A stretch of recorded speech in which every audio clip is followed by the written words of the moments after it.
Will the 2025 Miami Dolphins be anything like what we saw last season? That's the question. Or maybe, just maybe, they'll land somewhere that doesn't quite resemble either version we've come to know. One thing's beyond debate, though. Whatever happens, it's all tangled up with Tua Tagovailoa. His season, his health, his rhythm. That's the ride. Last year felt broken from the start. Tua missed 6 games, and the entire machine sputtered. But let's not pretend he was the only missing part.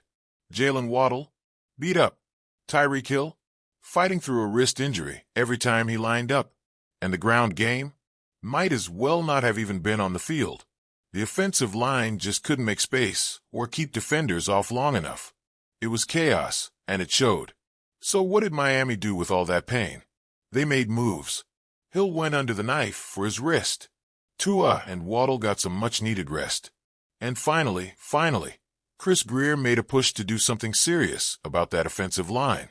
But let's not get ahead of ourselves. Just because they did something doesn't mean it fixed the problem.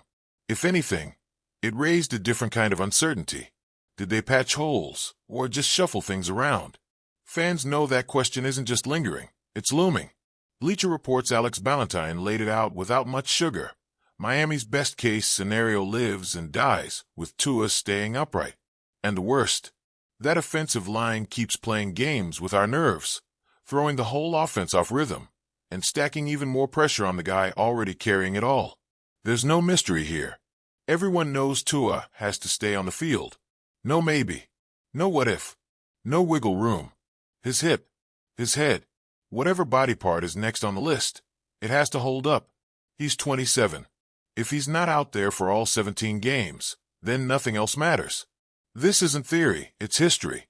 3 years with Mike McDaniel, 2 playoff appearances, but only 1 year where Tua stayed healthy. And even then, he missed 2 games when it counted most. It's not about luck. It's a pattern.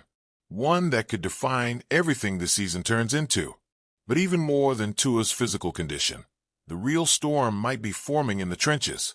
Because if this offensive line can't finally come together, then none of the shiny weapons matter. If there's no protection, no breathing room, then defenses don't have to respect the deep ball, and they certainly won't be worried about the run. Without space up front, Tua's signature quick-passing game goes down the drain.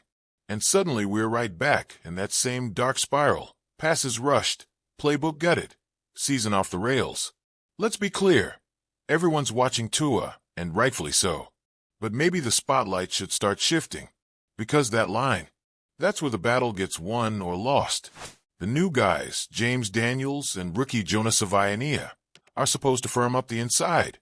Out on the left, it's Patrick Paul. And on the right, Austin Jackson's trying to bounce back. That's the unit. That's the setup. And that's the group that could either be the start of something big or the anchor that drags the whole season under. It's a bet.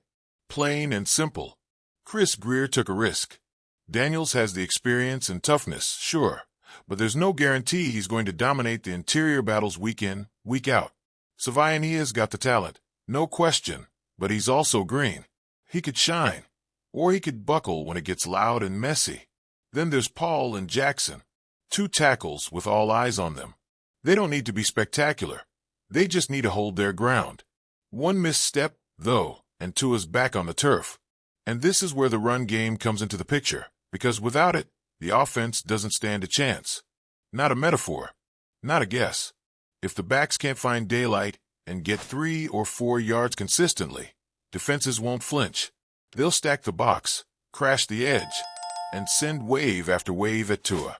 The Dolphins need the run to matter, not every down, not every quarter, but enough to make defenses think twice. Enough to make the linebackers hesitate. And that depends on the line, too.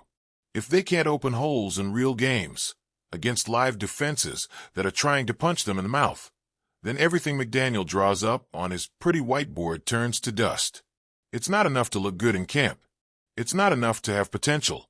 Execution has to show up when the real bullets start flying. Now here's where it gets trickier. Grier didn't go halfway. He didn't slap tape on the problem and call it a day. He tried to reboot. He signed Daniels. He drafted Savaiania. He trusted Paul and gave Jackson another shot. That's not hedging. That's an all-in bet. If it works, people will praise his vision. If it doesn't, it'll feel like we wasted another year waiting for a problem to magically fix itself.